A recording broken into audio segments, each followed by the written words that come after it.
Welcome to St. Peter's Field for game number 2 between Chester Post 67 and Rutland Post 31. Rutland winning the first game with a dramatic 3-run homer in the 7th inning by Zach Aquistapace. They won it 6-3, and Mike Sorelli on the mound, number 21, is back to you. And he'll be pitching to Dave O'Neill, and he'll take strike one from Sorelli. Chris Parker, he's going to get the nod here to be the catcher in his second game. So Parker behind the plate, Sorelli on the mound, that's your battery, and Chester really needing a split here. It's going to be put into play. Foul. Goes down the third baseline. McLaughlin will retrieve the ball. Now give me a chance to set the defense for you besides the battery. Garrett Brewer will be at first base defensively. Matt Merritt getting the start, number 13 at second base. Your shortstop, of course, is Matt Sharon. And where I mentioned that Jeff McLaughlin is over at third base. And after this pitch to O'Neill from Sorelli, I'll set that defense in the outfield for you. And they'll be high and away outside, and it'll be a 1-2 count. Gary Pelkey had a massive triple in that first game off the base of the center field wall. He is your center fielder. Jeff Perry's in left field, and Aaron Bloomer gets to start in right field. That's to McLaughlin at the corner, and he'll throw and get him. So they'll get the very, very tough out there. Dave O'Neill, leadoff batter. O'Neill had a good first game. He was on base, I think, 3 of the 4 times. But he'll ground out here 5-3. Now bring up John Durgan, who'll get to start in center field. Durgan did get to see action in the first game late in the, I think he came in the 5th inning, played the 5th, 6th, and 7th. He was at second base. He'll be the third baseman here in this ball game. On deck will be Ken Cook, and Cook will be the pitcher. When Chester 67 gets out there to play the field defensively, he was the third baseman in the first ball game, and that just missed off the corner, and it'll be a 2-ball, no-strike count. Again, Rutland with a doubleheader tomorrow on the road down in Brattleboro. So, I mean, it just doesn't get any easier. And Sorelli will be high, and he'll run the count to 3 balls. He retired O'Neill, and he's down 3-0 now to Durgan. Scheduled for 7 in this particular ball game. Rutland will be the home team. In the first game, it was a makeup game, so it was a game that was supposed to have been played down in Chester, but it rained out, so they made it part of a doubleheader today, and that's why Chester, if you caught the first game, got their last up. They were deemed the home team in that first game. Things back to normal here as we again, St. Peter's Field in great condition, and that will be just off the corner. See Sorelli with a long look inside, but Durgan will draw the walk. Now, when Post 67 had runners in the first ball game, they were extremely aggressive in moving them along, just like Rutland plays that style. Post 31 plays with the aggressive base running. So Ken Cook up, and then Zach Smith's the on-deck hitter. And again, in case you're just tuning it in, this is the top of the first, scheduled for 7, second game of a doubleheader. And there's a throw over to first, and that was a very close play. Brewer applying the tag, Durgan there just back ahead of the throw. And the outfield for Cook, they have taken a few steps toward third base, but they're playing just about the mid-range point. And that fastball sailed up and inside on Sorelli. Sorelli's been very good this year, but he's had some early inning woes. He's gotten better usually after the first inning. No idea why, just the way he's been pitching. And he'll come in high. You see Parker square the throw, but didn't fire down to first base. Brewer down at first base is holding Durgan on defensively. It's got 2 right-handed batters, so up to one here, and then the on-deck batter is a right-handed hitter, and then they'll bring up Vredenberg, who'll be a lefty. And Sorelli, for the second hitter in a row, has gone to a 3-0 count. You'll look in, you see Parker slide to the outside on the corner, and that ball busted up and inside, so back-to-back walks have set the table for a first and second one-out situation for Zach Smith, the cleanup batter. He's also going to be the right fielder defensively for Chester.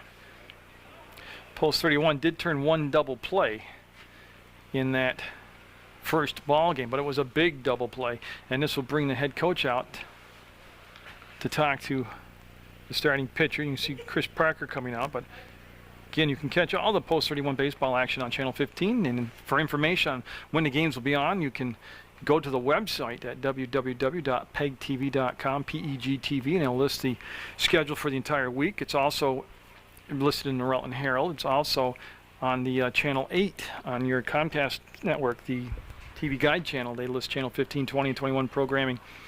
And I can just tell you now that every Saturday starting at 4 o'clock in the afternoon is Games of the Week on Public Access Channel 15. They start whatever games came in for that week, and they just show them all Saturday night and afternoon. Actually, it'd be all Saturday afternoon and night. So we'll see what happens after that meeting to the mound. And again, he's walked back-to-back batters. He's got himself to the cleanup spot, and Zach Smith now. And then he's thrown a fastball, then the breaking ball. He's missed with them both. And it goes to 2 balls, no strikes. And that infield playing back as again Cirelli will sail in, and he's in danger of walking the bases loaded here in the first inning. And still plenty of time to get out and watch Rutland in person play on St. Peter's Field. The Southern Tournament's here at St. Peter's Field, and there's a strike called at the knee to make it 3 balls, 1 strike. So Smith taking all the way, he goes to 3 balls, 1 strike. And boy, I'll tell you, they're going to have to get used to that strike zone. That's a pitcher's pitch right there. And he's come back to make it a full count now. He got the leadoff batter, O'Neill, out on a ground ball to McLaughlin at third. And it's off the corner, and he'll walk him full. Well, just one way to look at that. Maybe he's going to get it out of his system here in the first inning. Now the lefty, Brandenburg, up. He was a losing pitcher in the first game, did a very good job. It was the big 3-run homer by Quistapes that was his undoing. But he's got the bases loaded, 1 down. And Cirelli with nowhere to put him. Yep, again with a ball. First of all, he's starting off behind in the count too often, and now he'll go to the full windup with the bases loaded and get again. It's been consistent, but it's a very low strike zone, which is fine. There's no problem with that, but we'll see what if it goes that way through the entire ball game. That's going to be through the hole, picked up by Sharon, and 1 run will come in. They don't get an out of it. It was just hit hard enough and at the right spot where nobody could. It wasn't a dangerous hit as far as like velocity, but it got the job done. It was an effective hit. So an infield single, bases still loaded. 1 run in, 1-0 Chester, and Ian Revin up the catcher. So Chester with the makings of a big, big inning. And this is kind of like the first ball game. Each team had 1 single run until the 3-run homer by Quistapes. It was tied at 3, and all 6 runs combined were all single runs. But they had chances in each inning. Nice dive out by Parker to keep that ball from going to the backstop. But they all had chances, Chester and Rutland, in that first game. With just a key hit, they could have exploded and had big innings. Now, Chester with that 1 run in, will they get the key hit? There is 1 down. And that's off the fist, and Brewer seems to be having a beat on it. He'll make the catch, and yeah, nobody. Well, it's kind of casual over there with the bases loaded, but nobody will be able to move up on it, and that's 2 down now.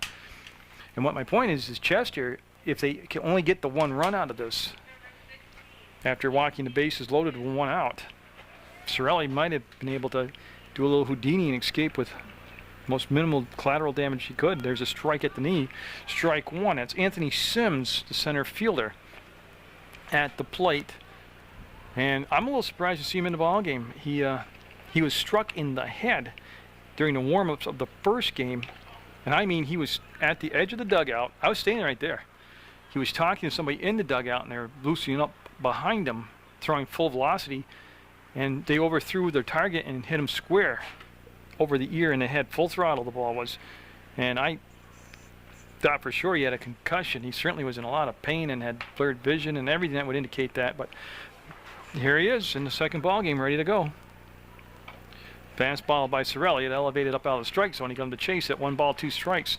So Cirelli with 3 walks and an infield single would love to register a K right here and get out of this inning with just the 1 run scored.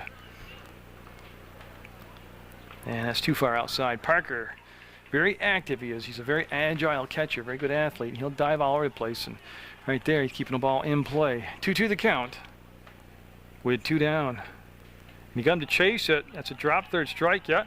And Parker right there is the inning. And I can't tell you how big that is to have the bases loaded, 1 out, and they only got the 1 run. So 1-0 Chester after a half inning of play. The starting pitcher for Chester Post 67 out there is the big guy, number 10, Ken Cook. He'll get the nod here in this second game of the doubleheader, and He's going to be looking at the top three hitters: Matt Sharon, Jeff McLaughlin, Chris Parker.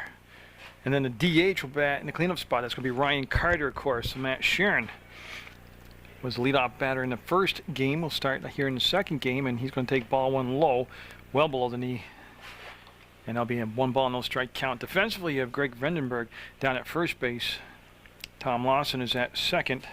Dave O'Neill, of course, is the shortstop that's going to be fouled into the screen, making a 1-1 count. John Durgan gets the start at third base. Alex Monroe's in left field. Anthony Sims is your center fielder, and Zach Smith will be the right fielder. And Ian Rebin is behind the plate. He's the catcher. You're all set, and they retrieve the ball, brought it back into the umpire, and looks like Cook, number 10 out there, might be working on the webbing of his mitt. In any case, big righty set to go. Rutland coming to the plate, very fortunate to be down just 1 run.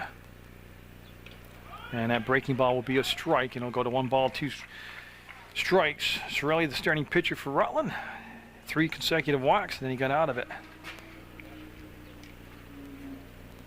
Well, I tell you, what was tough there was Matt Sharon was just the motion, the release point to pick up as Cook threw a little extra double clutch in there, and then he'll go down on strikes. And that's the first out of the game for Cook, and now McLaughlin up. He had a big first game, couple RBIs, and scored a run, and of course was solid at third base as usual. And it'll start him off with a fastball low and inside. And again, your on-deck hitter is the catcher Chris Parker. They're going to use the DH, like I said, Carter, but he's going to be hitting for Matt Merritt, the second baseman. And that's right at the knee, and that'll even things out at 1 ball, 1 strike. Local games left. They still have Fairhaven on their schedule. We'll get to see Fairhaven post 49. And that's going to be deep in the hole and past the shortstop. It'll trickle out into the outfield. O'Neill will chase it down, and we're going to have a base hit by McLaughlin. He'll be down at first base, so the first post 31 hit will come from Jeff McLaughlin. Now in that first game, it's a different catcher. Rebin's behind the plate. Chico was behind the plate in the first game. Rutland ran at will, actually. They had a play where they, I don't know if they had picked up signs or what, but when the pitcher went to motion, it was almost like a constant pickle play. That's going to go through the hole on the opposite side of the field, and McLaughlin will go back to second base. So back-to-back base hits as Parker with a nice piece of hitting there, able to hit it between the first and second base hole. And Rutland with 2 out, with 1 out, have 2 on now. Ryan Carter with a couple walks in that first ball game. And Cook, like his counterpart, getting a little bit of trouble here, a little bit of a pickle. And the outfield does take about 5 steps back for Carter. Again, the game-winning hit in that first game came from Zach Aquistapes. It was a 3-run homer, and that strike on the outside corner. Good pitch, real good pitch. Chad Ryan picking up the win in the first game for Rutland, went all 7 innings. Once he got past the first, I think it was the first 3 batters of the ball game, he threw quite a few pitches to them. And after that, he really settled in, had a nice rhythm, and pretty much controlled the game. So he gave up 3 single runs in 3 different innings, but that breaking ball will be fouled off down the first baseline or the dugout, out of play, and we'll have a 1 ball, 2 strike count. Gary Pelkey is the on-deck hitter, and again, Gary Pelkey, the starting center fielder in the second game, as he was in the first game. And like I said, he had a triple off the base of the wall in center field. It was quite a shot from Pelkey. Well, I'll tell you, he put that right in the Carter zone. That was up just between the lettering and the belt, and Carter just laid on the swing. Stays at 1 ball, 2 strikes.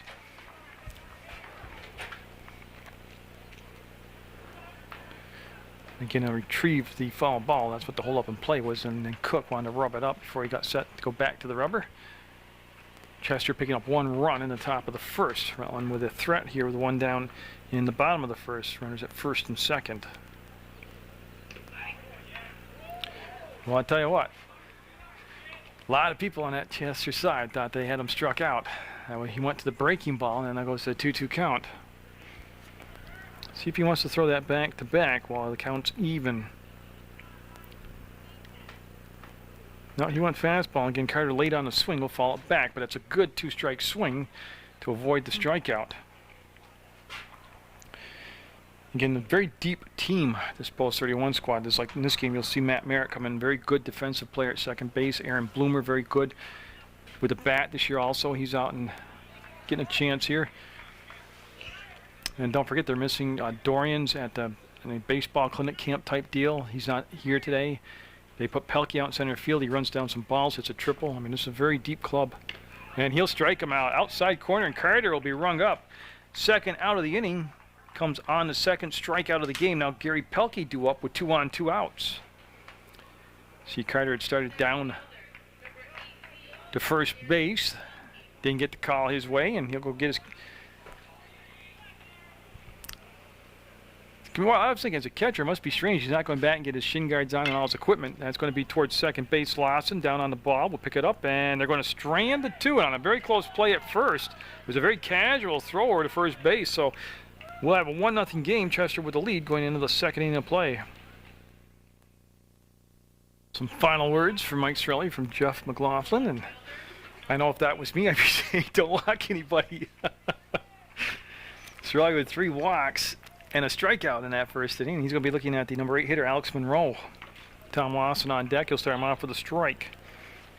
And as the case has gone throughout the regular season here for Post 31, rough first inning, and usually Sorelli will rebound and be strong now. See if he's got his rhythm, and he's going to have an 0-2 count. No balls, 2 strikes.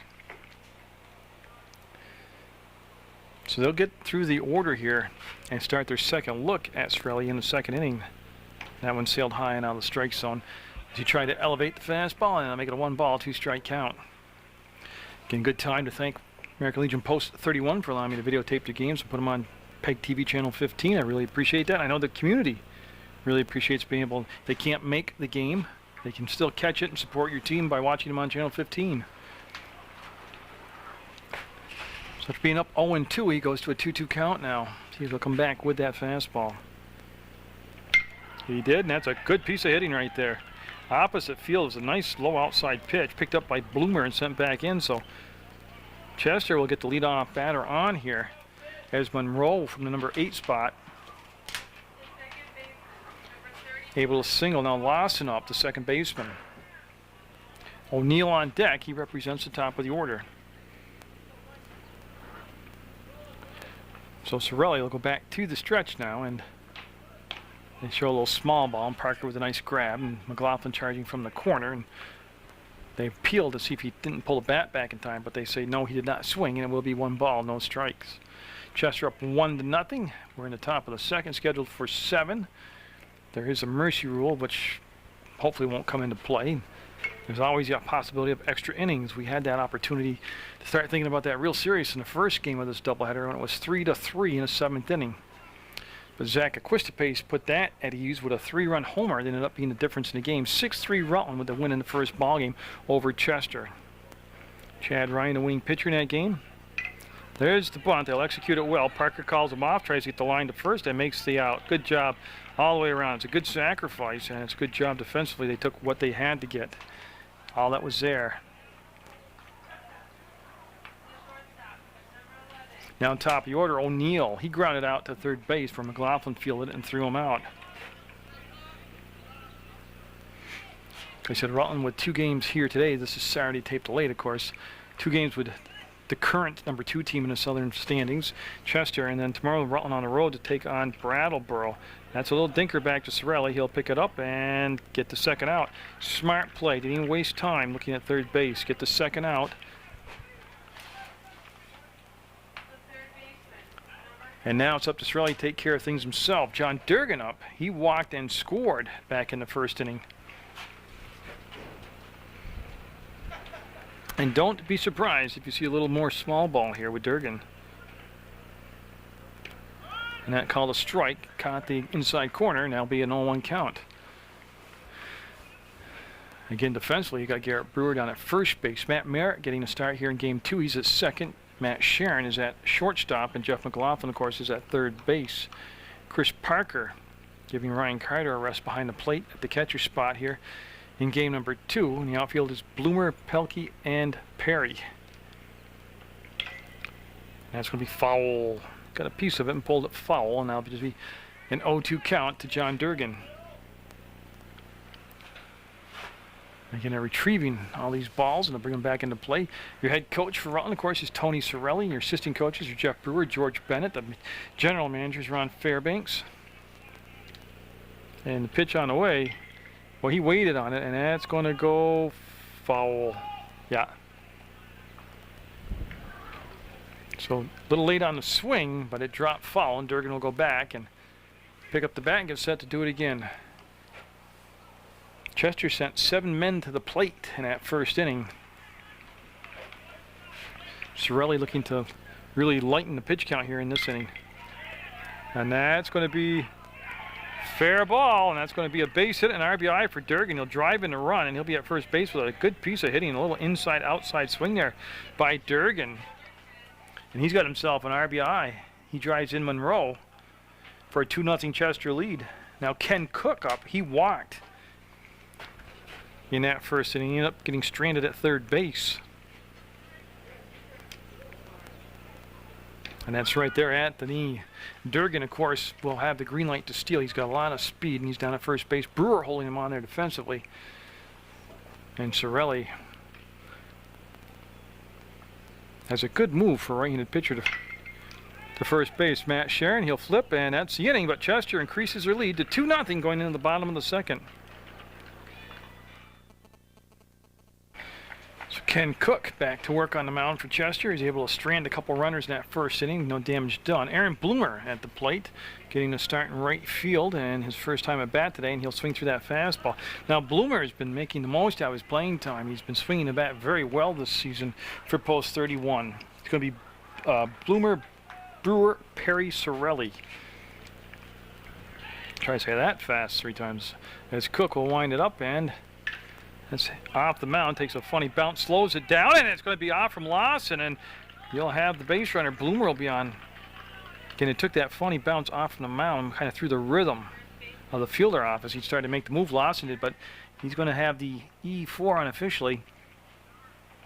And now Garrett Brewer up. Brewer had a single in that first ball game. That was his only hit of the game. But again, he's been really hitting the ball well the last 4 to 5 games for post 31. And the left fielder, Jeff Perry, is in the on-deck circle. Yeah, so Cook and Brewer both taking an extremely long time to get settled in their respective positions. Time called, and they'll be too far on the inside corner. Good height and everything, nice velocity, but just off the corner on the inside part of the plate. Bloomer being held on defensively down there by Vredenberg. And that one right down the pipe. Fastball from Cook, and that'll leave the count on at 1 ball, 1 strike. Again, Cook, a good size guy. He's going to be about 6'1", 6'2". And when he decides to throw the fastball, it's got some hum on it. And that's going to get the runner down to second base. And they're still trying to locate the ball. Bloomer will take the turn, and he'll stay down at second base. So a wild pitch will move him over into scoring position. So not the best start here. Remember, Bloomer reached because of an error, and then on the wild pitch, he's able to take second. And besides Cook, I did mention Rebin as the catcher, Ian Rebin. So Ken Cook and Ian Rebin make up the battery, and boy, Bloomer liked that. Or, I mean, sorry, Brewer liked that. Those high fastballs, those big sluggers. Down at third base is Durgan. O'Neill's your shortstop. Lawson's at second. Vredenberg is at first. That's the infield set defensively now for Chester post 67. They've got the 2-0 lead in the bottom of the second. And that's going to get the runner down to third base. Oh! He'll really didn't get that far away from the catcher, and he kind of tracked it well. And Brewer ducked down for getting that one in the helmet and goes to a full count at 3 balls, 2 strikes.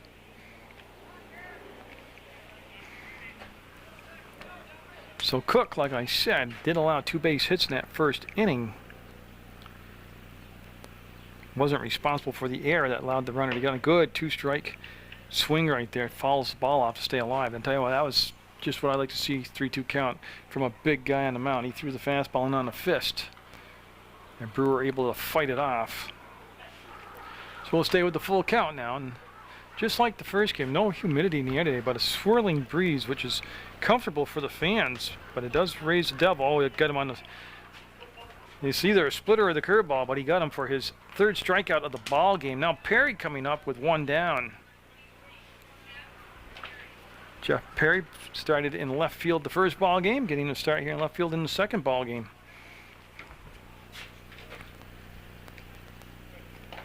And again, came back with the fastball to start things off, but that went well high and out of the strike zone. That kind of exploded up into the catcher's mitt. See him take a glance at the runner at second, and he brought the fastball back inside. And he's missed out, he missed in. He was high on both, and there'll be a 2-ball, no strike count. Chester Post 67, well in the hunt for one of the playoff spots. I mean, everybody's scrambling now. It's tight. That'll just miss. Rutland ahead of everybody right now in the Southern Division. Like I said, if they can get a split between Brattleboro and Chester, worst case scenario, they'd lock up a playoff spot. But the Brattleboros, the Benningtons, the Bellows Falls, all right down the pipe for a strike. 3 balls, 1 strike. Pretty much wide open. Don't forget last year, Bellows Falls came in at the number 4 seed, won the Southern Tournament, and then won the state of Vermont. And again, a lot of oohs and ahs in that breaking ball, but he didn't get the call, and that'll be a walk, and that'll put Perry down at first. Now Sorelli coming up. And that means if Sorelli's coming up, he's in the number 9 spot, top of the order. Matt Sharon's on deck. And like the first inning, Rutland with 2 runners on here in the second inning with just the 1 out. Unable to capitalize it on the situation in the first inning, see if they can get that timely hit here. You see Cook step off the. There's nobody covering the bag at second. He just wasn't ready to throw the pitch, so he just stepped off the rubber. And Bloomer went back and tagged up with the bag at second. Oh, that high cheese. They all like it. Everybody swings at those high ones. Not only is it high, but it's climbing, so you got velocity and height to contend with as the batter. Oh, just love the pitch selection. Yeah, you're in a little bit of a jam. Go to your strength. He threw the fastball by him twice, 0-2. Long look in, a lot of sign, yeah. There's a lot of sign flashing and shaking off there. And that catcher, if he was smart, he'd want another fastball. But the pitchers nowadays seem to get ahead like that, and they want to tickle the corner like that with the curveball. He threw the breaking ball, and then went to the opposite field. He's going to drive in. 1, 2, 3. No, they held him up at third base, so base is loaded with the 1 out. And again, he'd overpowered him twice with fastballs, and then threw that little wimpy curveball, which would drive me nuts as a catcher because he shook him off several times. You know, it just doesn't make sense to me. But top of the order, Matt Sharon up. He struck out in the first inning. He's got the bases loaded, 1 down.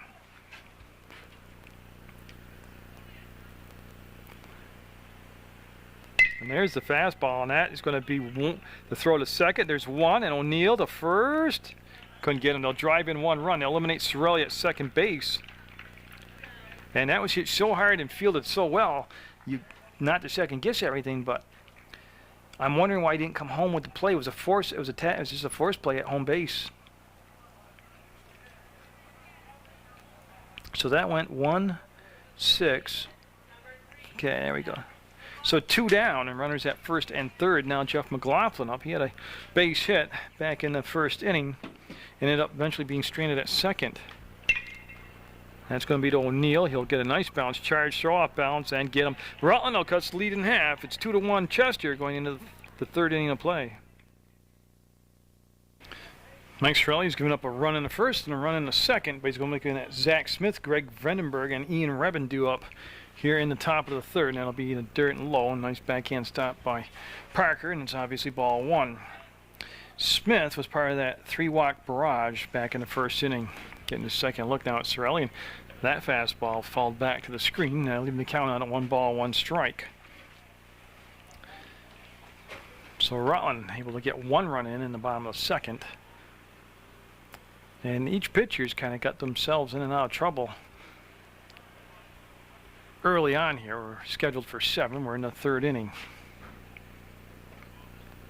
Again, not really using the full length of his extension of his arm, and he'll be short-arming it. And it'll go to 2 balls, 1 strike. To this point in the ball game, and it can change drastically. His best pitch has been the fastball, and he'll miss outside and low. And for the 4th time today, he'll go to a 3-ball count, 3 balls, 1 strike. Long time for the batter to get set. He'll step in there now, and Whoa, helped him out a lot. Helped him out a lot. Went up over his head on the swing on the pitch, and Zach Smith will have a full count now at 3 balls, 2 strikes. And Zach Smith, after that, took a long walk, kind of talked to himself, and will get refocused. Mike Sorelli, 21 on the mound for Rutland, and he went off at it. So he went back to that breaking ball, and he just hasn't got it fine-tuned right now. Now it's his 4th walk of the ball game, and Vredenberg up. He had a single, an RBI. Single, actually, his first time up. So Chester with 1 on, and that left-handed batter, Vredenberg, is going to get a little help with that runner at first base being held on by Brewer. That opens up that gap between Merritt and Brewer at first and second, and there's the throw to first. And not his best move. He's got a better move than that. He just wanted them to know that he was over there, or he wasn't ready to make the pitch to the plate.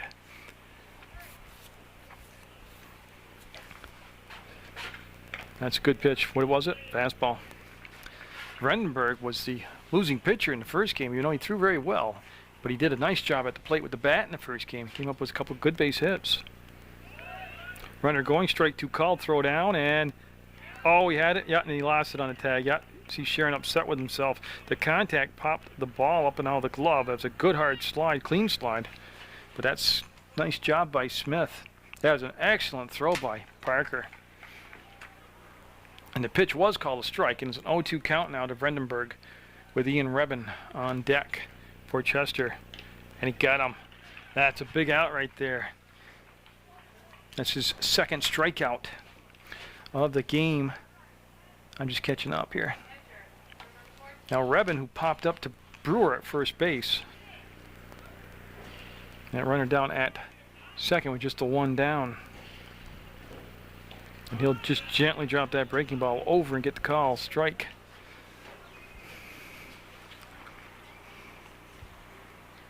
A perfect day for baseball. It is a little breezy, but it's a very comfortable breeze for the spectators here, and there's no humidity, and I don't know how it didn't hit him. It looked like it went in one pocket and out the other, but it did not hit him, and the runner will go down to third base. So a walk and a wild pitch, and the guy's at third base. Smith's at third base as Chester trying to score at least 1 run in the first 3 innings. So they're up 2-1 right now in the top of the 3rd. And that's going to get the run home. Merritt will bobble, and he's going to have an error. That'll run not only with a run score, but they'll not record an out, and the runner will be safe at first base. So that is done now. 1 run per inning. I think, and I'm just conjecturing here, because it looked to me like Merritt had charged the ball, was had his head up looking at home base. I think he was coming home with the ball. And Anthony Sims up. Sims, the center fielder. Remember, he struck out back in the first inning. Because again, that walks came back to hurt Sorelli here in this 3rd inning. And that was high. Had him kind of leaning back out of the way Sims was. It's 3-1 Chester in the 3rd. And Alex Monroe was the on-deck hitter for post 67 in the dark blue uniforms at the plate. And there's a strike call. That was a good pitcher's pitch right there. That outside corner.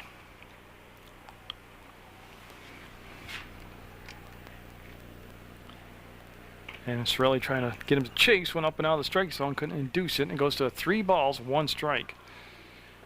Now, Quistapes pitched Friday, and Chad Ryan pitched this first game. And they have a doubleheader tomorrow against Brattleboro. Nice pitch there, fastball, swung on and missed.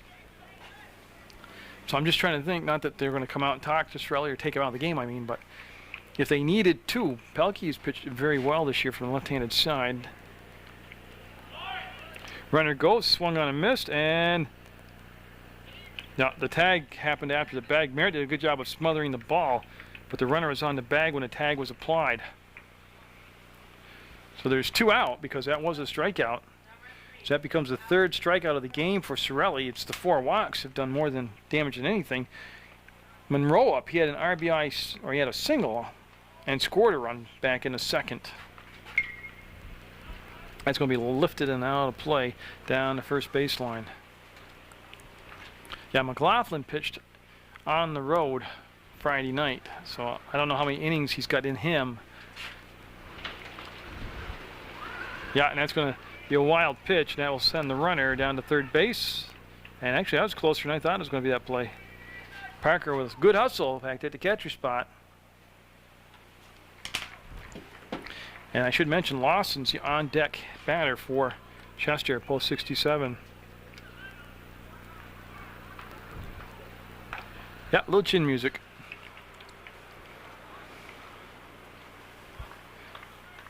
So Chester with 1 run in so far. This inning has 2 down, but a runner at third base. I tell you what, if you're going to throw that stuff, you better get it there, because Parker saved his bacon right there. There's a runner at third, and you've already got a couple wild pitches in the book. And a 3-ball, 1-strike count. And he'll walk yet another batter. I think he's just throwing too many variety of pitches right now. He's just, oh, how can I describe it? He's just not finding a pitch and establishing it, whether it's the fastball or the curveball or a changeup or whatever. He's just throwing he's just throwing a curve, a fastball, and a changeup, and then doing the whole cycle. I mean, you just got to find a pitch and stick with it till he can find the strike zone, then work in some other pitches. But 5 walks in 3 innings. Going to be a short day if he doesn't get that out of his system. Now Lawson up. He had a sacrifice bunt. He represents number 9 spot, which means Dave O'Neill, the top of the order, on deck for Chester, post 67. Parker flashing the signs, the defensive assignments out there, and he'll get his gear back on and get behind the plate. Parker in the first ball game, of course, was a second baseman. Again, you could put him anywhere on the field, and he would give you a great talent, no matter where you would stick him. Pitcher, second base, catcher. But there's 2 down, and right now, Sorelli really struggling. Here's a strike call. The thing is, if he gets out of this inning here with only the 1 run given up, and he's only 3-1, he's got time to work himself into. Pitchers can start like this, and then something happens, and they find themselves in the 3rd, 4th, 5th inning. He's just trying to get to that point. Right now, he's just trying to survive to try to come out and find himself in the 4th inning. Well, he's got a 1-2 count. Now, this would be interesting because he's gotten the 2 strikes on fastballs. What his pitch selection is here. See, he went back. And right now that's not to say later in the game that breaking ball won't work, but he just hasn't got it happening right now. And he set himself up. It's a 2-2 count, missed the breaking ball. If you're a hitter, you've got to be sitting on a fastball in the back of your mind right now, which takes away the effectiveness of your fastball. Well, he went back, and they throw to the cutoff. He went breaking ball, and the results are a full count now. As a catcher, I would have, those last 2 pitches, I would have had my number 1. I would have had fastball down both times, because at this point I'm just trying to get him to get the ball in the strike zone, or where like that. What did he strike him out on? Fastball. Ends the inning. Another run for Chester. 3-1, post 67 with the lead, going in the bottom of the 3rd. Chris Parker up, and he's been up just 1 time, and he had a base hit. He'll take a second look at Ken Cook. We'll see what Cook wants to start him off with here. Cook's kind of got a little hitch in his motion. I think it throws the hitters off. That's a fastball up and out of the strike zone. 1 ball, no strikes. Post 31 picking up their run in the bottom of the 2nd. And Parker will swing through that fastball for a 1-1 count. It was Bloomer that came around to score in the 2nd inning. Ryan Carter, the DH in the 2nd game, he's on deck for Rutland, post 31. Now see, he's thrown 3 fastballs. He's got a 1-2 count. Now it's fine whatever he wants to throw, but I mean he hasn't right now. And he came back with the breaking ball. It's the 3rd base, picked up Durgan with the long throw, and it's going to go out of play. And no, it's not going to play. It's going to be past the first baseman. It was a short throw, and the first baseman couldn't quite scoop it. So Parker will be on because of the error. So Carter up, Parker on first base. Carter struck out back in the 1st inning. Of course, that was his only plate appearance to this point. We're in the bottom of the 3rd. The 2nd game of a doubleheader. Rutland winning the 1st game 6-3, and that pitch right there. Parker with a very conservative, very shortly down at first base. He's being held on right now by Greg Vrendenberg, number 5 down there for Chester.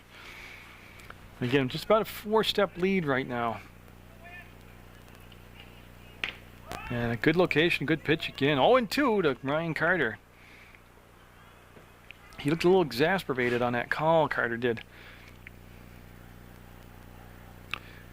The big righty, a lot of power out there with that bat. And they came back and fooled him with the curveball. And he'll go down for the second time today on strikes. So 1 on, 1 out, and Gary Pelkey up. He grounded out to the second baseman, Tom Lawson. See if they put a little something on here with Pelkey at the plate with good speed, and then Parker down at first base. Strike called. And Parker again not showing any signs yet of going on a straight steal. Cook, a very good pitcher, very good third baseman also. Well, I'll tell you, he's established the fact that he's been very consistent with the strike zone with his fastball, which makes him able to. The hitter's leaning forward already, waiting to try to catch up to the fastball, and he's been able to sprinkle in the breaking balls, and the runner's safe back at first base. Yeah, but see, because he's established one pitch already consistently, he's been able to work in the other pitch. Even out of the strike zone, they've been chasing the breaking ball. That was out of the strike zone, but I'll tell you what, there was some pop on that catcher mitt, and some dust came flying out. He had some juice on it. Then Channel 15's website is PEGTV.com. And I'll tell you what, if that stays fair, that was a great piece of hitting. And it will drop in fair territory. He went down on a pitch that was really a well-thrown ball, low into the inside corner, and he basically took a 9-iron and golfed that one out there for a base hit. Tell you, Pelkey has played very well this season for post 31. Now, Aaron Bloomer he reached on an error by Lawson at second base and eventually came around to score the only run so far to this point for post 31. First and second, 1 down. And he'll hold off on that pitch around the shoulder. Again, at any point, Coach Sorelli kind of guy, he'll let that running game go crazy. You know, don't be shocked to fall out of your living room chair if he calls a double steal here. And that's going to be a base hit. And they're going to hold him up. At first, I was trying to watch the coach at third base, and the ball was hit so sharp and so shallow that I didn't think they could score from second, and they didn't. They didn't want to risk taking themselves out of the potential big inning. Now Brewer coming up. He struck out in the second, but there's 1 down here, and the base is loaded. And Ken Cook finding himself for the 3rd inning in a row, having to do some extra work here. He's dug a little hole. He's been not quite as erratic as Sorelli has been, but he has not been on cruise control either. Oh, nasty pitch. Brewer been having a little problem with the breaking ball this year. But he's pulling his head up off the ball because he's bringing the weight forward too fast. That's a fastball, and you see him get around on that one. And that's going to be fouled off the dugout roof on the first base side, and very quickly an 0-2 count. This would be a big out for Cook to get right here. This would be the second out of the inning. The on-deck hitter is Jeff Perry.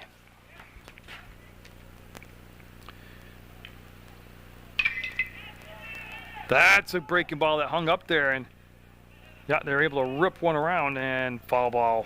Yep, they'll send him back. Tell you what, he did a great job of keeping his weight back that time. He ripped a foul, and he's going to have a little chat with the third base coach. So he's going down and talk to Coach Sorelli. Probably words of advice is do the same things except keep it fair. And while they're having a meeting, Ken Cook's going to have a meeting with Ian Rebin. And like I said, a lot of meetings going on. And they were probably much more productive than the Alderman meetings we get to watch on Channel 20 and 21. So don't forget, you can always tune in and catch all the town and city meetings on your information stations, PEGTV. All good job by Brewer. That was discipline. That was a great pitch selection, coming in with a high fastball. And Brewer turned but didn't pull the trigger on it. 1 ball, 2 strikes. Fell right down the pipe. Don't know what he's waiting for. That to me is just, I'm not getting on Garrett. You see a lot of young players do that. 2 strikes, and you got to know you got to protect the plate. 2 down, bases loaded. Big opportunity for Chester to build some momentum off their defense going into the top of the 4th for their offense here. If they can get out of this with no runs scored against them. Again, Perry kind of buckled at the knee but held up, and that pitch was out of the strike zone for ball one. Mike Sorelli, the on-deck hitter.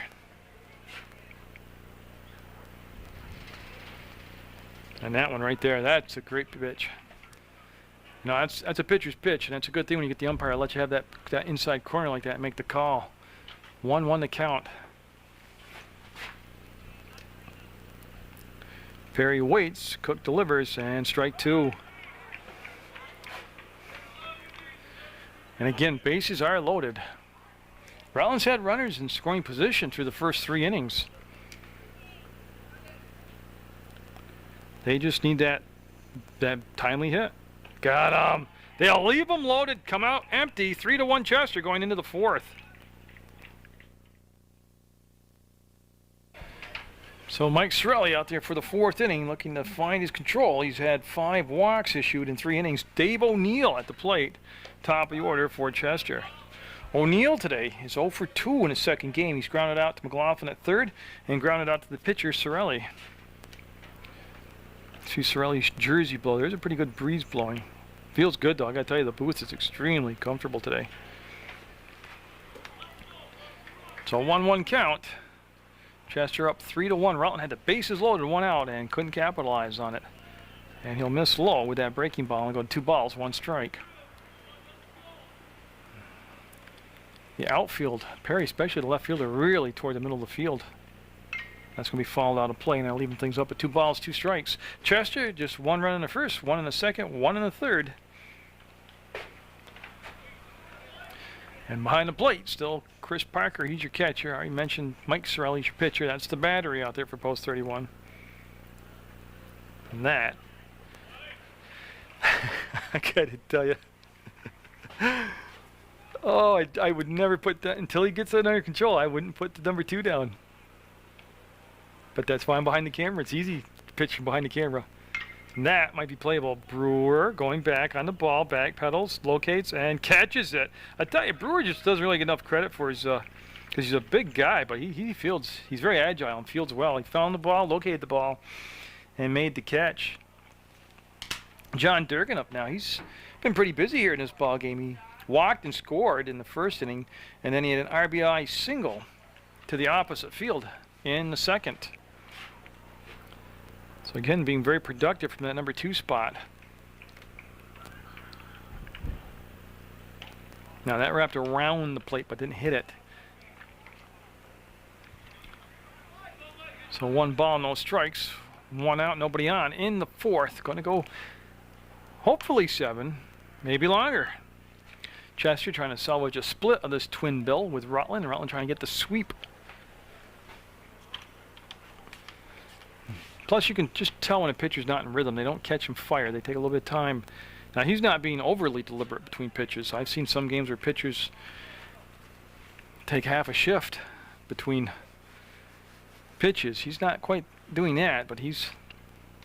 Chad Ryan, for example, in that first game, caught and fired, and he was doing a good, he was all into it. And that will be a walk. That'll be the 6th walk of the ball game for Sorelli. Durgan, that'll be his 2nd walk of the ball game. Ken Cook up now. He's walked and then hit into a force out.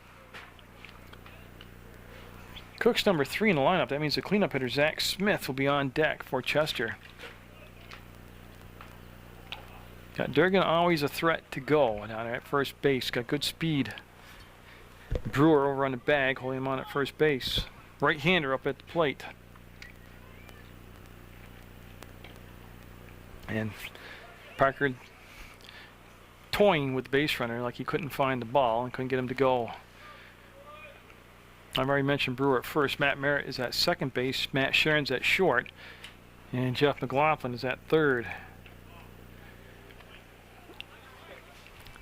And it goes to 3 balls, no strikes. He's 1 pitch away from his 7th walk of the ball game. He'll look in and get the sign, and he'll walk him. They'll push the runner to second, 1st and 2nd now.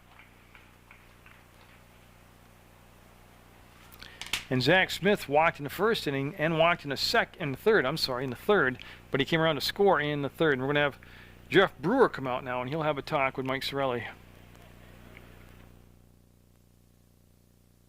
Well, after a very lengthy meeting, not only with the pitcher, the catcher and the assistant coach, Jeff Brewer, the whole infield.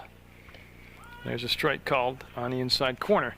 At the plate is Zach Smith, in case you'd forgotten. So Sorelli, 4 innings of work, 4 innings of hard work. That's going to be a foul ball. See what Parker did? He pounced on that, so it wouldn't have any chance. Because if that comes back into fair territory, he doesn't have to play anywhere. So, you know, he's been taught well and he learned well. Once that went foul, just get on that ball. Don't give it a chance to curve back into fair territory. Vredenberg, Greg Vredenberg, he's the on-deck hitter for Chester Post 67. We're in the top of the 4th in 67 with the 3-1 lead. But they got some base runners out there, first and second. They're looking to put some more padding between them and Post 31. What they're waiting for there was Chris Parker, the catcher, is making an adjustment on his helmet strap.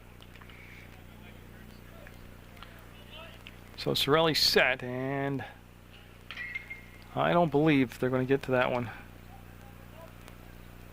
Nope, it just floats out of play.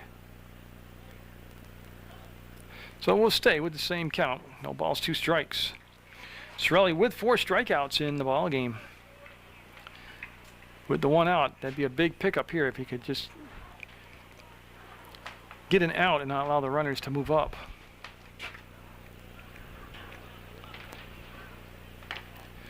He did go to the fastball. It was out of the strike zone, and he could not get him to chase it, and it goes to 1 ball, 2 strikes. The wind, which hasn't changed a lot today, at this moment is blowing out to left center field. No, I think he held up. They'll appeal it to the field umpire, but he says no also. Now that brings it back to a 2-2 count now.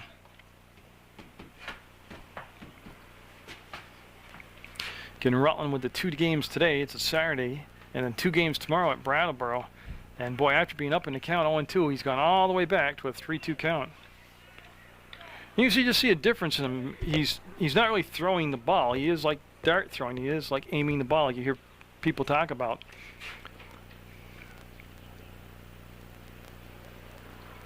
And it's going to be a second base. Merritt will bobble, and oh, he's going to throw. He should have just eaten it. Yeah. Yeah, he made a bad situation worse right there in frustration. After the error, there is the run that wouldn't have scored. Yeah, it's young. He's young, and it's a mistake. But after making the error out of frustration, which was going to be his second error of the game, he actually got 2 errors on that game, on that particular play. So Durgan will score. Cook will go, where are you? Down at 3rd. And Smith will be at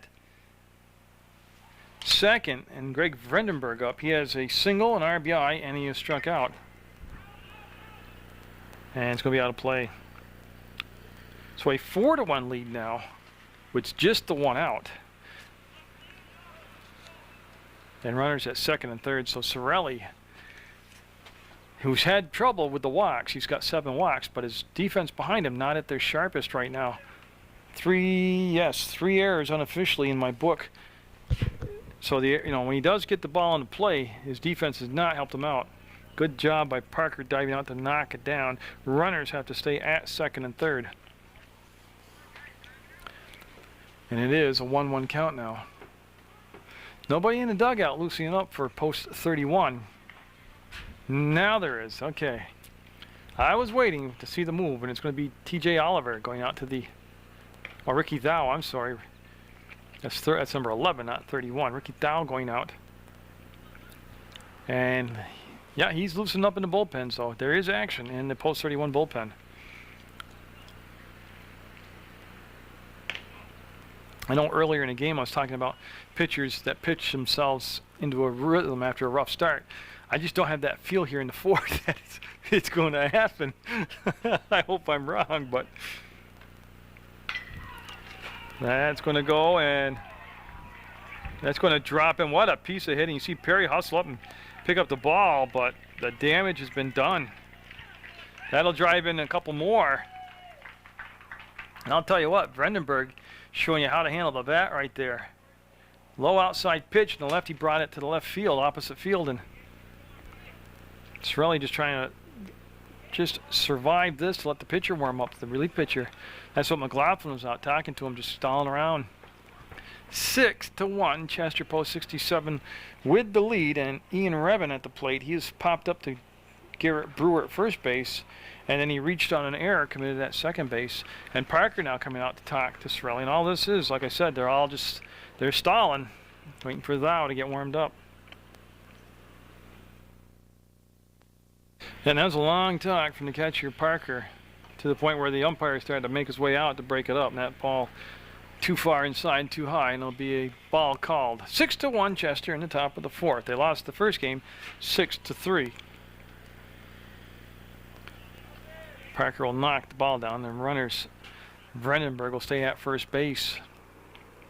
Yes, it was a 3-3 game going into the seventh inning in the first game, and then Zach Aquistapes with another monster home run, a 3-run homer this time, and that was the margin of difference. 6-3, Rutland with the win. And they get 2-1 on that called strike at the knee. On deck is Anthony Sims. Sorelli came back with the fastball, missed high. He looked off balance, actually, almost like he fell off the rubber, and it's going to be 3 balls, 1 strike. So that second game syndrome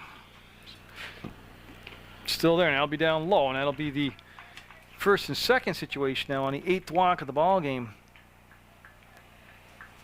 Sims up. He has struck out twice. He's been to the plate twice, struck out twice.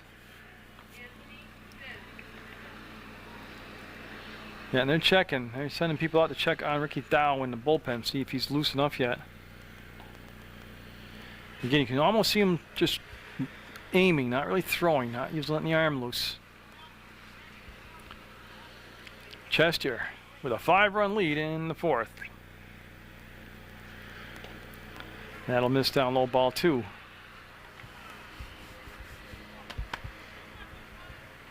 And there is, I mean, don't write this off. There's a lot of ball game left, and bigger leads have gone away. There's a strike called. If you recall some of the earlier ball games where the opposing team had some big innings, Rutland responded and came back to win those. So good pitch, real good pitch. And that makes it a 2-2 count now. Scheduled for 7, we're in the fourth. There is 10-run mercy rule into effect in Legion Ball. And they're going to check. I don't believe he did go. There is no indication that he did. And it'll go now to a full count. 3 balls, 2 strikes. And I just got to believe if this is a walk that his day would be over. I'm looking at the top of that dugout and nobody coming out quite yet. That'll load him up with 1 down. And here comes Coach Sorelli. So in a 6-1 game with the bases loaded, the 9th walk of the contest, and we could have a pitching change on the other side of the fade. The new pitcher is Ricky Thau. He's out there with the bases loaded, 1 out. Mike Sorelli's stats unofficially read 9 walks, 4 strikeouts. He didn't hit a batter. He's responsible for the 3 runners at the bases, and he's got 6 runs on the board. And there's a strike called. No, I think the coaches really gave him a lot of rope. He just, for some reason, just didn't have it today. Next time he comes out, he could, be back to his old self and pitch wonderful. You never know. You're dealing with young people, And that's going to be double play ball. There's Sharon. There's 1. He'll throw to first, and they'll get it. So Thou comes in, does the job. The damage done, though. 3 runs in. 6-1 Chester going in the bottom of the fourth. Ricky Thau, the new pitcher, also going to be the leadoff man here. He'll hit in Sorelli's spot, the number 9 spot. Then top of your order, Matt Sharon on deck. Thau came in and did exactly what you would have begged for. He threw a double play ball. He'll swing at that high fastball from Cook, and it'll be swing through and miss, strike 1. I mean, if you look at that whole inning with the walks and the errors, 3 runs, pretty minimal collateral damage. 6-1, still in the ball game. Long way to go here. We're in the bottom of the fourth. And Ken Cook himself, oh my goodness, that's called a strike. But Ken Cook himself has been in and out of trouble the whole ball game too. He's had base runners on in scoring position all 3 innings he's worked. And that's going to be Sims coming back, and That's going to bounce, hit the wall. It's going to be at least a double for Thau, and he'll pull up in. I'll tell you what, he's been away for a couple games. I haven't seen him in the ball games, but he came in, did a nice job in relief in a pressure situation on the mound, and he came in here and delivered a double. So maybe it's his turn to pick up the guy. You know, that's what the Coach Brewer's always talking about in the dugout. It's not about one guy. When one guy's off or makes a mistake, the whole team picks him up, and that's just what happens. Matt Sharon up now. He struck out and reached on a fielder's choice. Lead-off double. Got that runner down at second, and oh boy. Matt trying to drop one down, popped it up into the screen for strike one. They had Durgan very deep at the corner at third. That means your on-deck hitter is Jeff McLaughlin. Again, they don't need 5 runs to tie it up here. They just need to get a couple on the board to start to come back. Oh, fooled them badly with that pitch. Sharon almost broke my wrist trying to hold up on that. And an 0-2 count. Again, Cook is a big guy. He throws hard, but he's got that real hit right there. See his motion? Oh, great job with 2 strikes. That was a tough pitch to fight off, too. And he'll follow it off with 2 strikes, and it'll stay 0-2 the count. This is game number 2, but doubleheader. Rutland winning the first one on a 3-run homer by Zach Aquistapace in the 7th inning. Cook asked for and will receive a new baseball free of charge. And that PEGTV website is PEGTV.com. And Saturday afternoon, starting at 4 o'clock, are games of the week. Oh, he's going to get an RBI out of this. What a piece of hitting by. He looked so bad on a couple of hits, and Thau actually didn't score. He's going to hold up at third base. So Matt Sharon showing you what a competitor he is. He looked very bad on 2 pitches and then came back and great opposite field hit. Now McLaughlin up. He is singled in the first, and he grounded out to the shortstop, Dave O'Neill, in the second. And again, this is how the innings have gone for Cook. He's been dancing with the double. He's had people in scoring position, but has only given up the 1 run. Rutland in the 4th needs that hit now that we're talking about. And that's going to go out of play, and that will allow the runner to go to second, and the run behind him will come across and score. So an error will lead to the 2nd run of the game for Rutland. And Sharon, of course, will be down at second base. Nobody down. Runner at second. 6-2 now the score. And McLaughlin just waits for Cook to get set.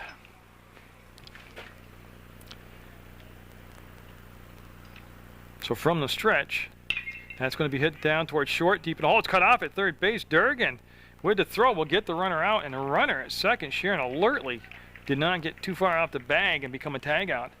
So they'll get the 5-3 out. Nice range by Durgan. Now Parker up. Parker singled in the first and reached on an error in the 3rd. 1 run in, and a runner at second base, Matt Sharon. Boy, you talk about getting jammed. Will that stay fair? Just foul. He almost swung that and hit that off his fingernail tips. That's on the fist. That's where that saying originated, was on that swing right there.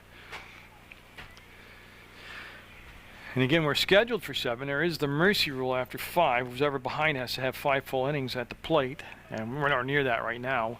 But you know, we could always go extra innings. We've done that quite a few times this year already. Ken Cook. That's going to be the 3rd. Durgan had a tough hop. Long throw, got it. They're going to come back to third base.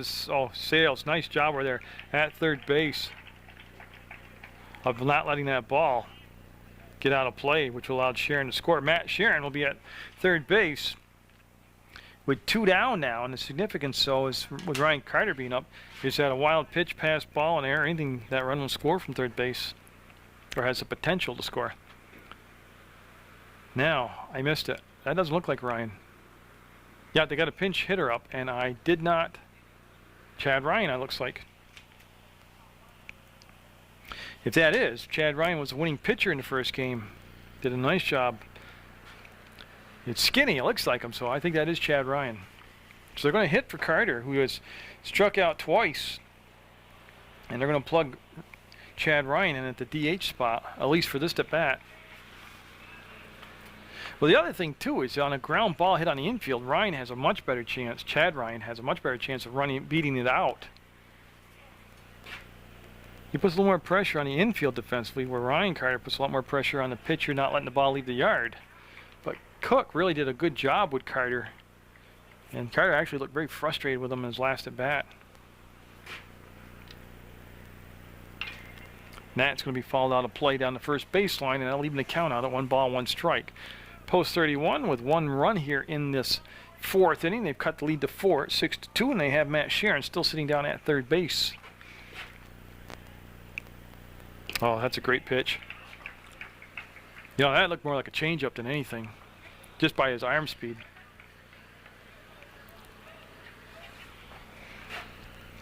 So the 1-2 count. He got him. Different hitter in the DH spot. Same result. He struck him out. They'll strand 1, score 1-6-2 Chester with the lead.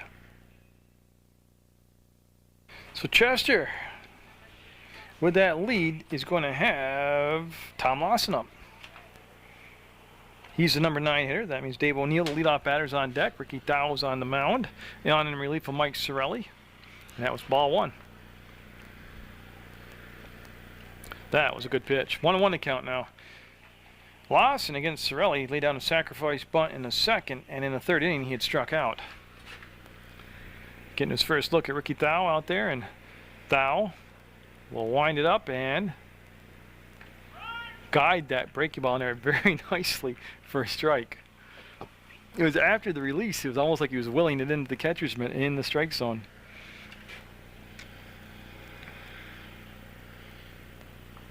Fouled off. Let's see, 2 strikes. He took that inside pitch, fouled it off, stayed alive. Chester with a run in every inning. They had 1 in the 1st, 1 in the 2nd, 1 in the 3rd, and then 3 in the 4th. And again, they're looking to get a split here with Rutland in his doubleheader. As that one just kind of floated and never came down. That makes it a 2-2 count. Again, from the full windup, the big righty will come in and put it into play down to Sharon. He'll stay down on the ball. He'll scoop, fire, and get him. They'll retire that leadoff batter. Nice job by Matt Sharon at the shortstop position.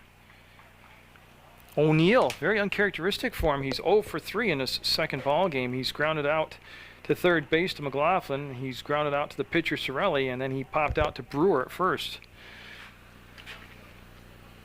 And get McLaughlin at third base moving up to the grass now. And you've always got to be aware of O'Neill dropping the ball down here on a bunt. He waited and waited on that curveball. Oh no, we had change. Quistapes out there defensively, number 17. He'll make the catch. Now, somebody that big, you think I would have noticed the difference out there, but he's over there defensively now at first base. John Durgan up. He's done a lot of damage today. He walked and scored in the 1st. He had an RBI single in the 2nd, and he walked and scored in the 4th. I'm just checking real quick if there's any other changes out there. No, everything looks the same. Just Quistapes has replaced Brewer at first base. So Ricky Thal looking to do something that hasn't happened yet defensively for Rutland. That's a 1-2-3 inning. And that pitch missed. It's ball 1. Durgan presents a small target of a strike zone, and that'll be strike called. On the corner, I think. Again, McLaughlin in tight at third base. And that came up short, and it'll roll to the backstop. Parker will recover it, and we'll just get everybody resituated. That 2, 3, 4, 5 spot in the orders for Chester in this ball game, this particular ball game, has really done the damage. On deck is Ken Cook for Chester post 67. You still have Perry, Pelkey, and Bloomer in the outfield. Boy, you can see McLaughlin tracking the ball, and oh my goodness, looked like he was doing yoga. He had to be a contortionist to come up with that one. Oh, he gets a little push from Sharon from behind, and that'll be a foul ball strike after all the dust is settled and everybody gets back into position. So we have a 2-2 count with 2 down, nobody on. 6-2 the score in the top of the 5th. Chester trying to bounce back from that 6-3 loss in the first game. Ricky Thao. Oh, a great pitch. Good job, too, with 2 strikes of getting a piece of that and following it off. And Quite a little battle here between Durgan and Dow.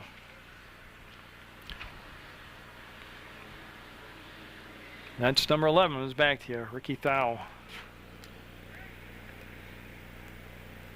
That's going to be towards Sharon. He'll scoop, set. That's it. A 1-2-3 inning in the 5th defensively for Rutland. Rutland's going to send Gary Pelkey, Aaron Bloomer, and Garrett Brewer. Actually, be Quistapace up in Brewer's spot. There's a strike from Ken Cook. I'm just going to make that change now before I forget. So Pelkey, Bloomers, and a Quistapace due up here in the bottom of the 5th. We're scheduled for 7, post 67, with a 6-2 lead, and that's going to be a base hit. Oh, what a nice job. A lot of opposite field hits because Cook throws fastballs. Now, we haven't seen the Rutland running game get into gear today in the 2nd game. We'll see what they want to do now with a very fast Pelkey at first base. Bloomer up. He's reached on an error and scored, and he's also singled.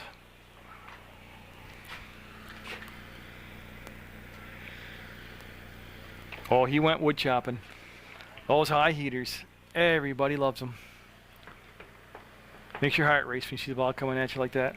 You think you're going to catch up to it.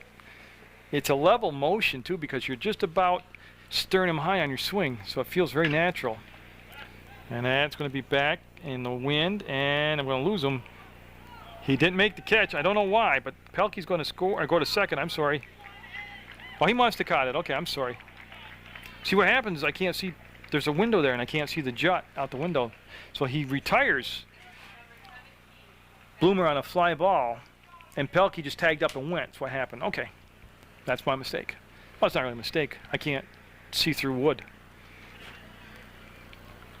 Now Quistapace up in the first ball game. He had the game-winning hit. It was a 3-run homer to an extremely deep part of the field. I think it landed in North Clarendon. The ball did. Oh, fastball right out over the outside corner. Strike one. Again, you know, if post 31 can pick Pelkey up in this 5th inning, you know, cut the lead to 6-3, or if Zach can just jack one out of here.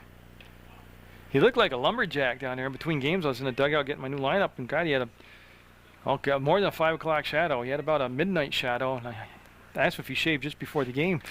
But big, rugged-looking guy. Scary. Oh, yeah. See, he liked the high one, too. He went after that high pitch, too. So Cook has set him up now with 2 fastball strikes, one outside, one up tight. See what he wants to come back with now.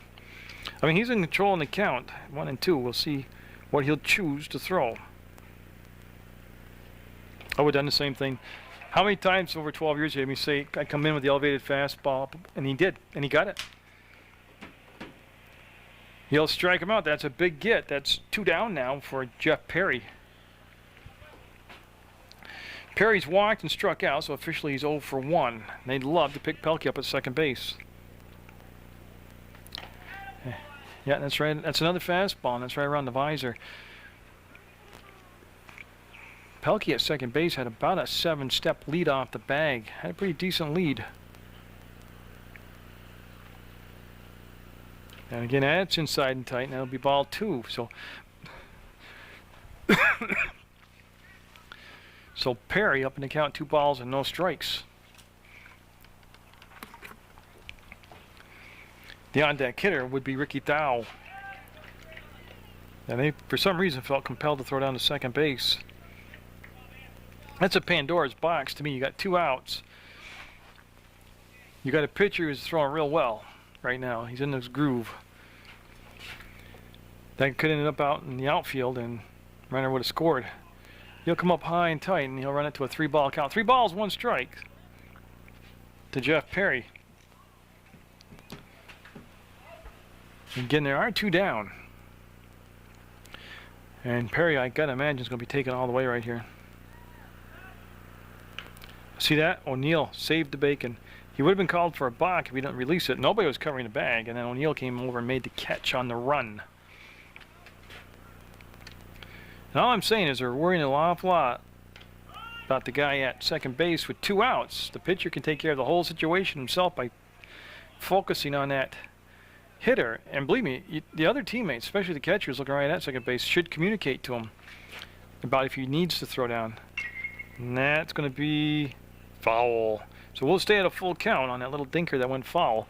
Perry will go back, pick up the bat, and I'll just quickly reset the stage. Rutland scoring 1 in the second, 1 in the third. Chester with 1 in the first, 1 in the second, 1 in the third, 3 in the fourth. That's where we stand, 6-2, Chester. Mike Thorelli started the ball game for Rutland, went a little over 4 innings. Got replaced by Ricky Thau. Got him. Look, and brought the breaking ball in and got him. Strands runner at second, stays 6-2 Chester. Thau will face Ken Cook, the batter at the plate for post 67 in the top of the 6th. And he tried to drop it in and missed inside. Cook today has walked in the first. He's hit into a force out and he walked and scored in the 4th. And he'll miss inside again. 2 balls, no strikes. And the rest of this inning looks like this Zach Smith is due up next, and then Greg Vredenberg will bat number 3, and we'll see what happens beyond that point. That's going to be knocked down by Thau. He's got time, composes himself, throws to first to Quista-Pace and gets the out. Best part of the whole play was he didn't panic when he knocked the ball down. He just took his time and got it. So 1 out here in the 6th. The important one, too, the leadoff batter. Well, one of the important ones. They're all important, actually. Smith walked in the first, walked in the third and scored, and reached on an error and scored in the 4th. As it's been a sloppy game for post 31, not their typical effort. And it happens. Like I said, it's baseball and it's young kids. And, you know, when all the dust settles and everybody sits in the dugout when it's all over, it's just a game.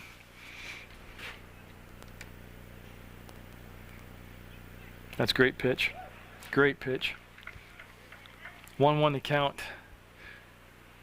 In that defense, we have Zach Quista-Pace at first base defensively. Matt Merritt is at second. Matt Sharon is at short. And Jeff McLaughlin, of course, is at third base. Your catcher's Chris Parker here in the second game.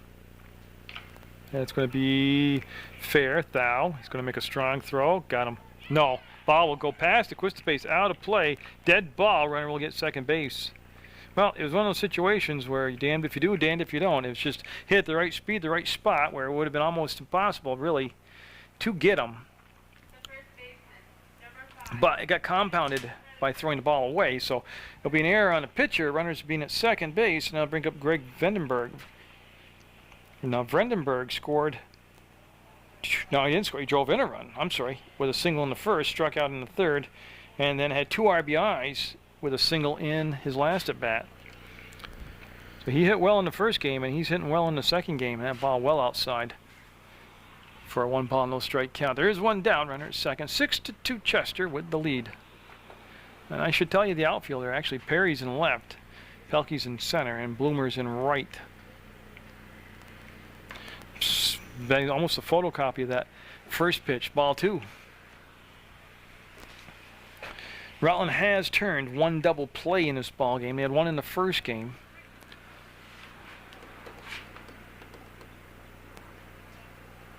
And that should be playable.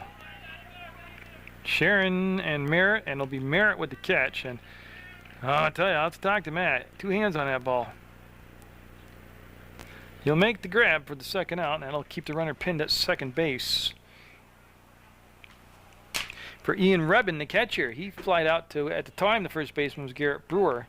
Then he reached on an error in the third, and he walked in the 4th.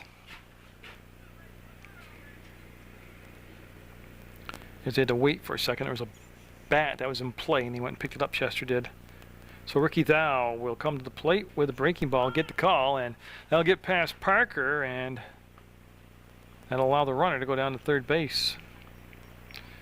So with 2 down, Chester able to move that runner over to third.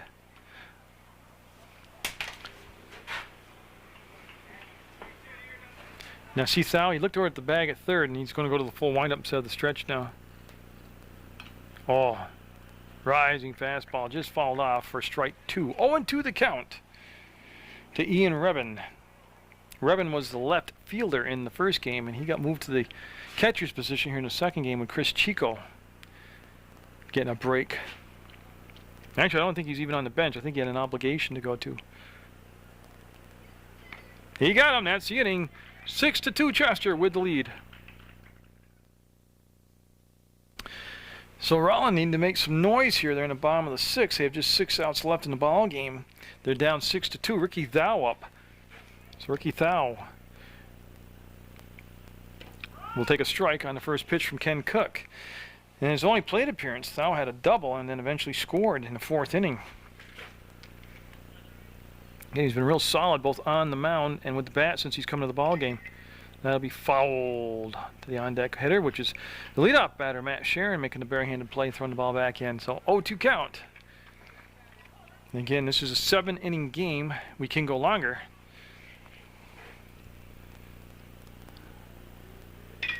And he got fooled on the pitch, but it's going to drop in for a second base hit. And nice job of just reaching out and extending himself. Where is he? There he is. Good job by Ricky Thau. And that's what they need. They need base runners. So Thau 2 for 2. Sharon up. He had a single his last time up. Prior to that, he struck out and reached on the fielder's choice. And you missed it. I was dilly-dallying with my drink here, and they threw to first, and Thau was back safe. That's going to be mishandled, and that had trouble written all over. And boy, another casual throw to first base from Lawson. But they do get the runner over to second, and Sharon will be retired. And that will bring up Jeff McLaughlin. Now, that's quite the handcuff short hopper that Sharon hit. Lawson did a good job of just knocking it down with his body. McLaughlin 1 for 3 in the second game. He's singled, and he's grounded out to third and grounded out to short. And that is going to be a foul ball. He spanked it pretty good, but it'll be foul for strike 1. Well, again, if Chester can come up and take 1 and 2, he'll be in okay shape as far as the playoff goes. And Rutland, too, will still be in good shape. I don't know who's going to be scheduled for the road games tomorrow for Rutland down in Brattleboro. I'm expecting Matt Sharon would get one of the starts. But again, if in my calculations, if Rutland can leave this weekend's 4 games, that's been knocked down by Cook. He looks to go over. That's a tag play. He got him. Much to the dismay of the third base coach. Yeah, he thought he was safe, but you're never going to get that call reversed. It was a tag play, not a force play, and it did look like he'd gotten in underneath the throw, but it's a big out.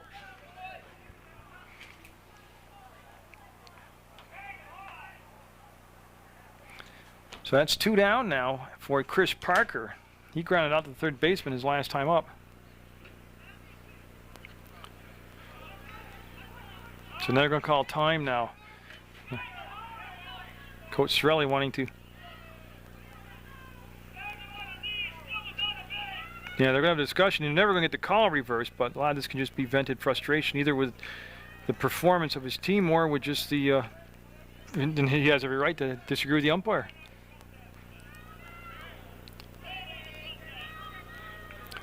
But that's going to be still 2 outs. And Parker's set now. Cook on the mound. Parker in the batter's box. And the pitch on the way. Ooh, where did that get him? I had to hit the bat. No, this. Okay. I had to make sure it didn't hit the bat at all. It hit the batter, it said. The umpire said. So he'll go to first base. Now push the runner to second. So that's the first batter hit by a pitch by Ken Cook today. He's given up. He's got 9 strikeouts. I think 1 walk. 1 hit batter. And he's given up unofficially 7 hits. Now the umpires are going to discuss it. See, I didn't know if it hit the nub of the bat. Okay, and they worked it out, and everybody's happy with the results. So McLaughlin will go down to second base, and Parker will go down to first, and that will bring up Chad Ryan. Now, Chad Ryan came in for just 1 at bat so far. He replaced Ryan Carter at the DH spot. The DH spot overall is 0 for 3 with 3 strikeouts. That's a check swing foul down the first baseline. And this is where Rutland, if they're really going to put themselves, you know they're only down 4 runs, but this is a great chance to, going to the 7th inning down 6-3, 6-4 instead of 6-2. There are 2 down. But there is pretty good speed, not only at the plate, but on the bases. Good stop by Rebin behind the plate, going way outside to get that and bring the ball back in.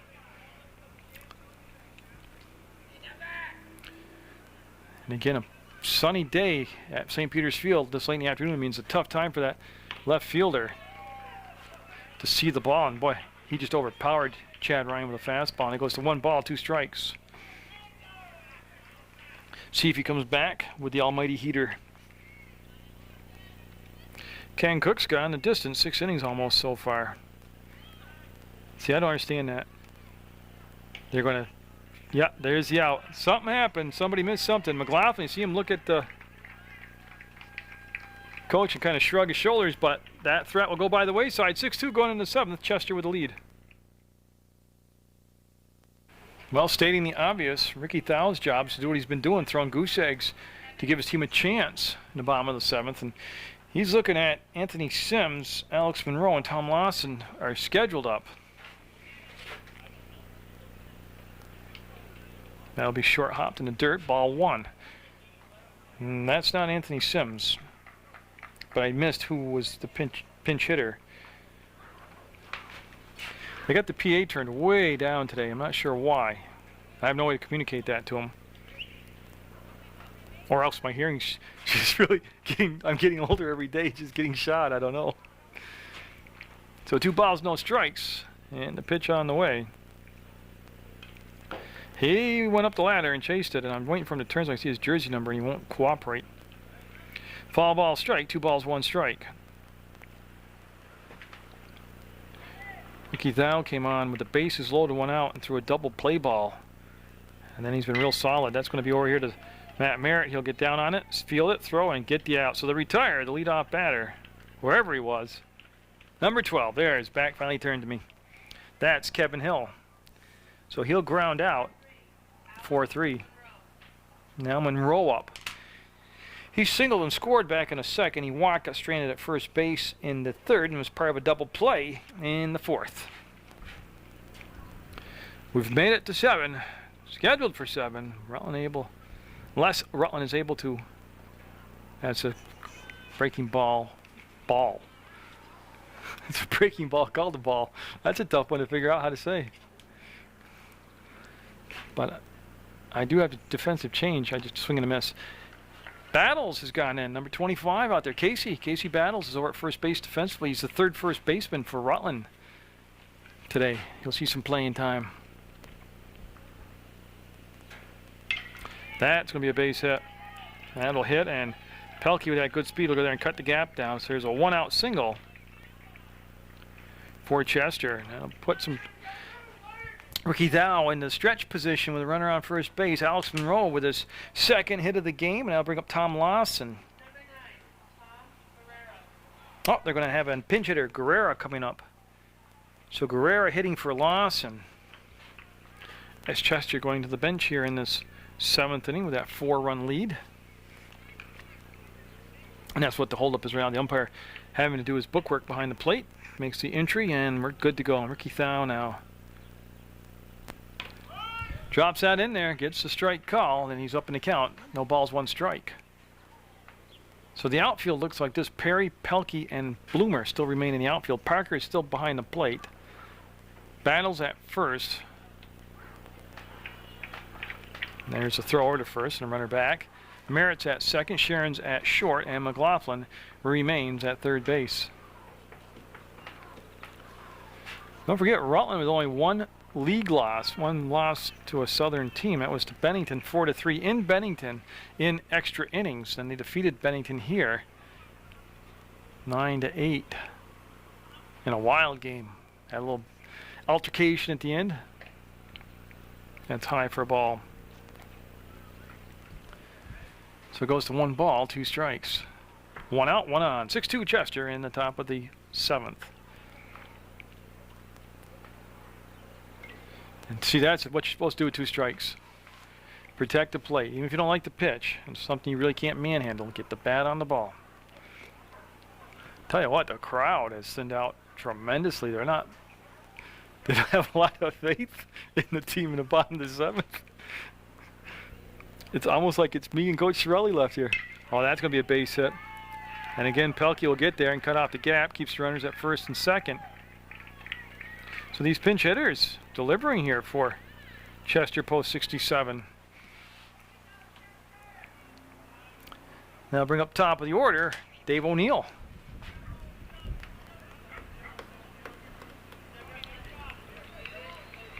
Okay, now I saw the Chester coach talking, but he left that in. Dave O'Neill in there. They're doing some book work. They must have brought a courtesy runner in maybe, and I missed it when I was doing paperwork. O'Neill. I don't mean to make, I'm not putting pressure on Dave, but he's 0 for 4 in the ball game. That is so unlike Dave O'Neill.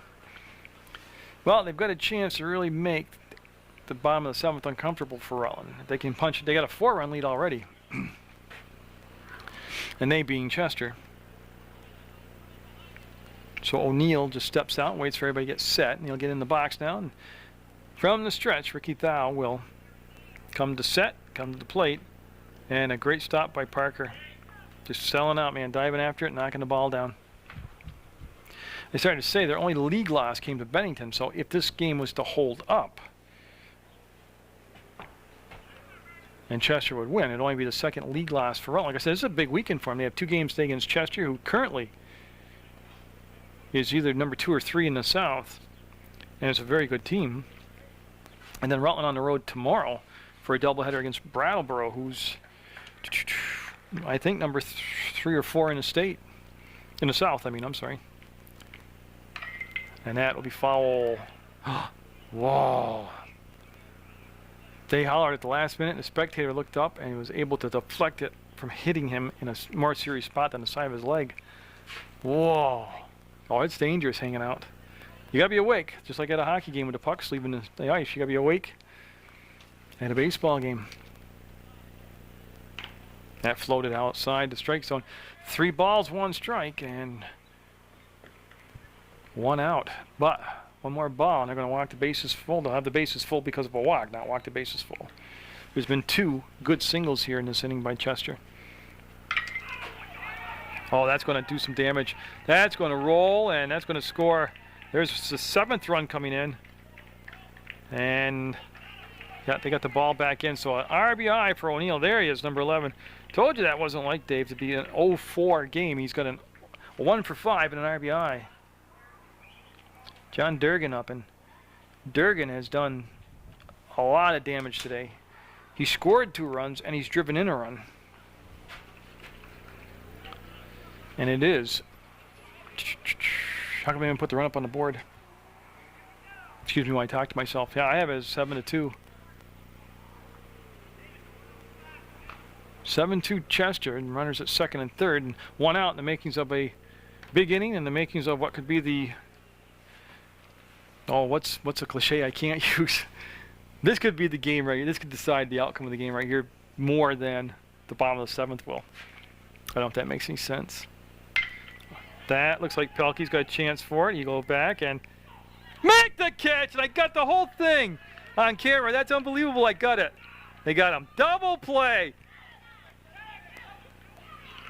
There's the out. Oh, I should get an amateur video award for that. Nice job by Gary Pelkey. He needs the credit, not me. And that will save at least 1 run from coming in.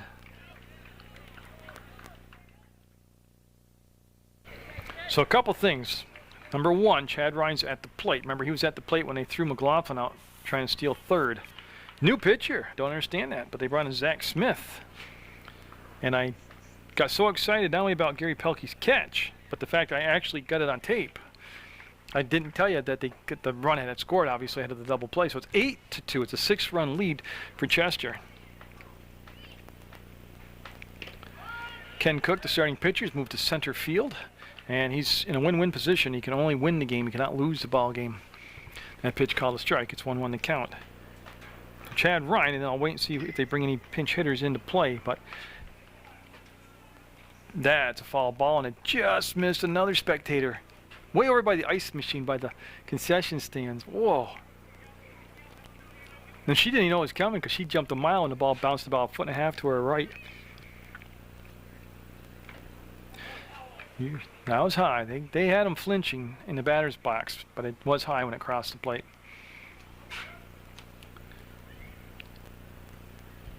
Again, this is just a preview of how.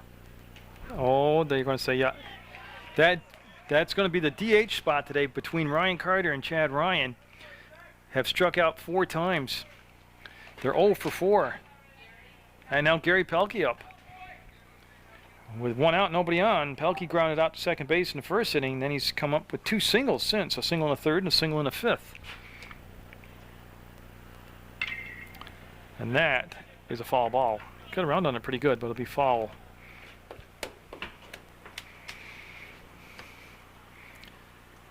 And we're in the bottom of the 7th, scheduled for 7. And Chester, again, it'd be a big win for them. They'll get the split on the road if they can hold on to the lead. And that's going to stay in play, and that's going to go to Smith. He'll pick it up, and I'm not sure he tagged him. I'm waiting for the call. Yes, he got the sweep tag on him, and that'll be out number 2.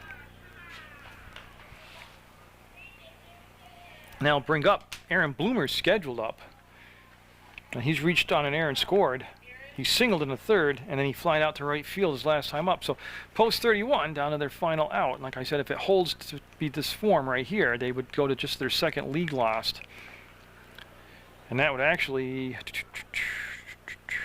keep them 1 game up on everybody else that's chasing them, Chester and Bennington. I'm just reading my standings right here at pitch and sign for a ball. So Aaron Bloomer, and if they can get around, should be a Quistapace on deck. And he will get a chance to bat as they come in tight, and a little too tight. They hit Bloomer right between a 1 and 2 on his jersey. And so with 2 out, Bloomer will go to first, and that'll bring up Quistapace, who came in to play first base. You know, I should have remembered that, and I apologize. It was Brewer, then Quistapace, and now Battles. So it's Casey Battles getting up, and I apologize for that. It's not often that they use that many fielders at one spot in a game. It's mostly the pitcher where you see a lot of different changes like that. But Casey at bat. I couldn't wait to say that. And that's going to be a strike.